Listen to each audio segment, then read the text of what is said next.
अस्सलाम वालेकुम दोस्तों।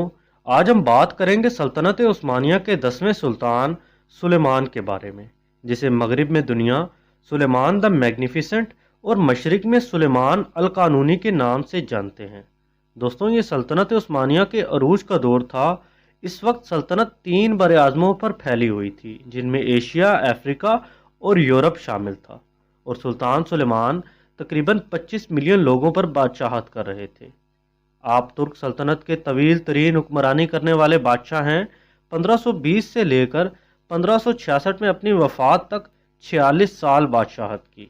आज हम सुल्तान सुलेमान की ज़िंदगी के बारे में आपको बताएंगे।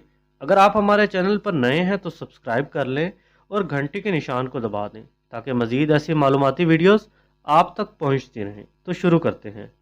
मैग्निफिसेंट का मतलब आलीशान। सुल्तान सुलेमान के अलावा ये लक़ब दुनिया के किसी बादशाह को नसीब न हुआ, और इस बात में कोई शक नहीं कि सुल्तान सुलेमान अपने वक्त के तमाम बादशाहों में नुमायाँ हैसियत रखते थे। आपका दौर न सिर्फ सल्तनत उस्मानिया के अहम तरीन दौर में शुमार होता है, बल्कि ये दुनिया की तारीख में इंतहाई अहम तरीन अदवार में से एक है। ये वो दौर था जब यूरोप की छोटी छोटी रियासतें अपनी आपस की लड़ाइयाँ ख़त्म करके एक बड़ी सल्तनत में तब्दील हो चुकी थी, जो जर्मनी, ऑस्ट्रिया और स्पेन के इलाकों पर मुश्तमिल थी। यहाँ का बादशाह चार्ल्स द फिफ्थ था। स्पेन से मुसलमानों को निकाला जा चुका था। फ्रांस मुस्तहकम होकर दुनिया के दूसरे ममालिक को फतह करने के लिए निकल पड़ा था। इनकी अफवाज में भी नुमायाँ तरक्की देखी जा सकती थी। आतशी असले का इस्तेमाल अपने अरूज पर था, और इन तमाम तब्दीलियों ने यूरोप की अक़वाम में उस्मानियों से टकराने के लिए एक जोशो वलवला भर दिया था। दूसरी तरफ ईरान की वसी सल्तनत उस्मानियों से दुश्मनी पर आमादा थी। इन तमाम अनासर के बावजूद सल्तनत उस्मानिया की कुव्वत और ताकत में मुसलसल इजाफा ही होता गया, बल्कि उस्मानियों ने 16वीं सदी ईस्वी के दौरान ऐसी फतूहात हासिल की जिनकी मिसाल तारीख में नहीं मिलती। इस कामयाबी का सबब यह था कि सल्तनत उस्मानिया एक ऐसे शख्स के हाथ में थी जो बिलाशबा सल्तनत उस्मानिया की तमाम ताजदारों में से बेहतरीन और उस वक्त दुनिया का सबसे बहादुर शख्स था, जिसका नाम सुलेमान द मैग्निफिसेंट था। सुल्तान सुलेमान 1520 ईस्वी को 26 साल की उम्र में तख्त नशीन हुए। वो अपने लड़कपन की उम्र ही से मुख्तलिफ सूबों के गवर्नर रह चुके थे। इसके अलावा उनके वालिद सुल्तान सलीम जब ईरान की मुहिम पर रवाना हुए, तब उन्हें अपने नायब की हैसियत से कुस्तुनतुनिया का तख्त सौंपा। इसलिए आपको अमूर सल्तनत को समझने में कोई दुश्वारी पेश न आई, बल्कि सुल्तान सुलेमान अपनी अजमत और मकबूलियत में गुज़िश्ता तमाम सलातीन से सबकत ले गए। आप नहायत ही रहमदिल और इंसाफ पसंद बादशाह थे।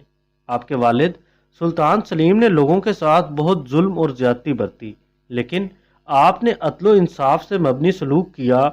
आप रियाया की फलाह व बहबूद के लिए रंगो नस्ल और मजहब की तफरीक के बगैर ऐसे इक़दामात किए कि तमाम सल्तनत खुशहाली और अमनो अवान का गहवारा बन गई। आपके शुरुआती दौर में आपकी नौजवानी को देखते हुए 4 बगावतें उठी, लेकिन आपने नहायत तदबीर और हिकमत के साथ उनका खात्मा किया। इसके बाद आप अपने वालिद मुहतरम के अधूरे कामों को पूरा करने निकल पड़े, जिसमें हंगरी की फतह सबसे अहम थी। पहला तो सुल्तान सुलेमान ने हंगरी के बादशाह लुइस सानी के पास अपना सफ़ीर भेजा और खिराज का मुतालबा किया। इसके जवाब में लुइस सानी ने उस्मानी सफ़ीरों को कत्ल करवा दिया। ये सुनकर सुल्तान सुलेमान एक बड़े लश्कर और तोप खाने के हमरा हंगरी के लिए रवाना हो गए और बलगराज शहर का मुहासरा कर लिया। ये वो शहर था जिसने सुल्तान मोहम्मद फ़ातेह जैसे अजीम सालार को पसपा होने पर मजबूर कर दिया था। सुलेमान ने 7 रोज़ तक मुसलसल गोलेबारी की और इस शहर को फतह कर लिया। मज़ीद आगे बढ़ने से पहले सुल्तान ने जजीरा रुदोश को फतह करना ज़्यादा ज़रूरी समझा। इस जजीरे पर एक मसीही हुकूमत कायम थी और ये लोग उस्मानी साहिलों पर लूट मार करते रहते थे। यही वो मकाम था जहाँ उसके अजदाद मुसलसल कोशिशों के बावजूद कब्जा न कर पाए। चुनाचा सुलेमान ने 300 जहाज़ों का बेड़ा उस तरफ रवाना किया और ख़ुद भी 1 लाख फौज के हमरा खुश्की के रास्ते रवाना हुए। ये मासरा 5 महीने जारी रहा और बिलाखिर रुदोश की फतह पर ख़त्म हुआ। रुदोश की फतह के कुछ अरसे बाद मिस्र के गवर्नर ने उस्मानियों के खिलाफ बगावत कर दी। सुल्तान ने अपने वज़ीर आज़म ابراہیم پاشا کو بغاوت کچلنے مصر روانہ کیا اور خود شکار کی غرض سے ادرنا چلے گئے۔ اس دور میں ینی چلی فوج کی طاقت اپنے عروج پر تھی۔ یہ فوج ایک ایسی جن کی شکل اختیار کر چکی تھی جسے قابو میں رکھنے کے لیے اسے مصروف رکھنا ضروری تھا۔ سلطان کو قسطنطنیہ میں نہ پا کر ینی چلی نے شہر میں لوٹ مار مچا دی اور کئی امراء کے گھر لوٹ لیے۔ یہ خبر سن کر سلطان ادرنا سے واپس قسطنطنیہ آئے اور باغی سرداروں کو سزائیں دیں۔ کچھ عرصہ تیاریاں کرنے کے بعد سلمان نے ہنگری پر حملے کا منصوبہ بنایا۔ آپ 1,00,000 فوج اور 300 توپوں کے ہمراہ ہنگری کے لیے روانہ ہوئے۔ 1526 عیسوی میں موہاکس کے میدان میں تاریخی جنگ رونما ہوئی۔ سلطانی قوت اور جدید توپ خانے کے سبب 2 گھنٹے سے بھی کم وقت میں ہنگری کی قسمت کا فیصلہ ہو گیا۔ ہنگری کا بادشاہ لوئی اپنے تمام وزیروں کے ہمراہ مارا گیا۔ اب سلطان ہنگری کے دارالحکومت بڈاپسٹ پہنچے۔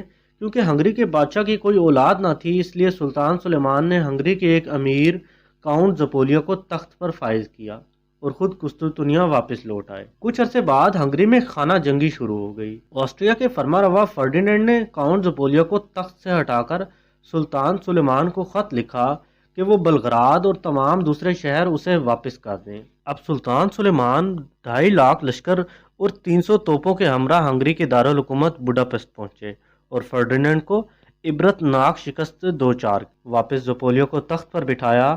یہاں سے سلطان ویانا کی طرف بڑھے اور اس شہر کا محاصرہ کر لیا، لیکن موسم کی سختی اور ناسازگار حالات کے سبب واپس لوٹنا پڑا۔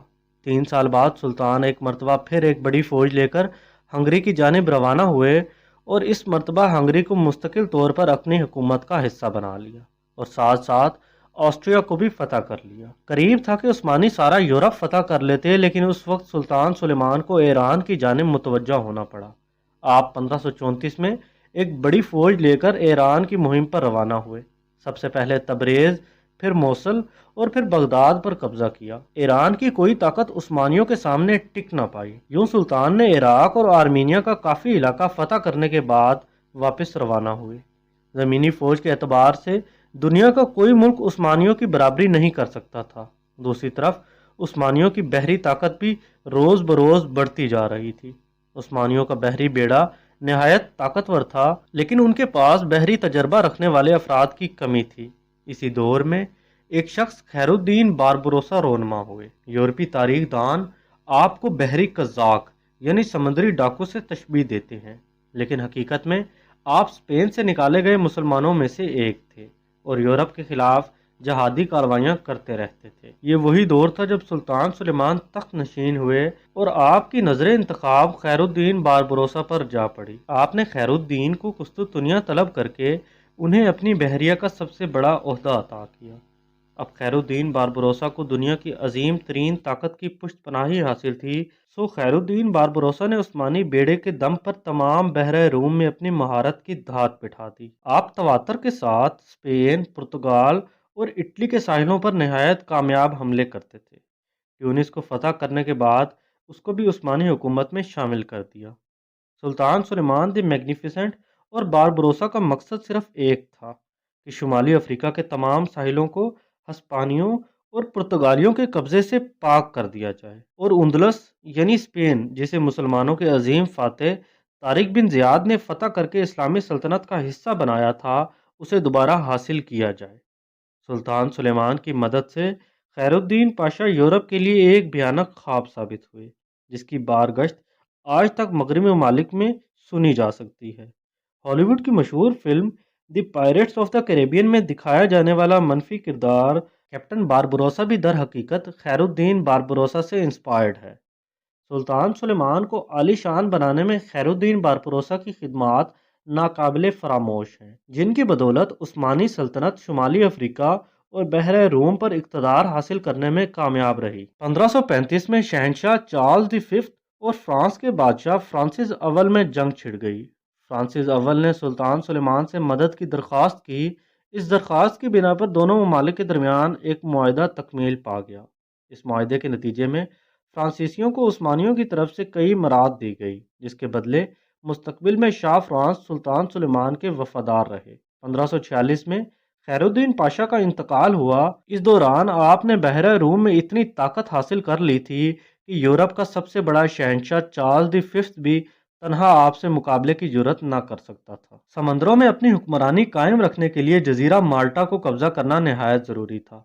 इसलिए सुल्तान ने इसका मुहासरा किया, लेकिन ऐसे में सुल्तान को हंगरी में एक बार फिर खाना जंगी की खबरें मौसूल हुई और आप एक मरतबा फिर हंगरी की तरफ रवाना हुए, मुख्तलिफ शहरों को फतह किया और इसी मुहिम के दौरान आप अपने खालक हकीकी से जा मिले। आपके इंतकाल की खबर को आपके बेटे सलीम सानी की तख्त नशीनी तक छुपाया गया। दोस्तों, बिलाशुबा आपका दौर सल्तनत उस्मानिया का सबसे बेहतरीन दौर तस्वर किया जाता है। उम्मीद करता हूँ आपको मेरी वीडियो पसंद आई होगी। मज़ीद ऐसी वीडियोज़ के लिए मेरे चैनल मालूमात सब्सक्राइब करें। मिलते हैं अगली वीडियो में, तब तक के लिए अल्लाह हाफिज़।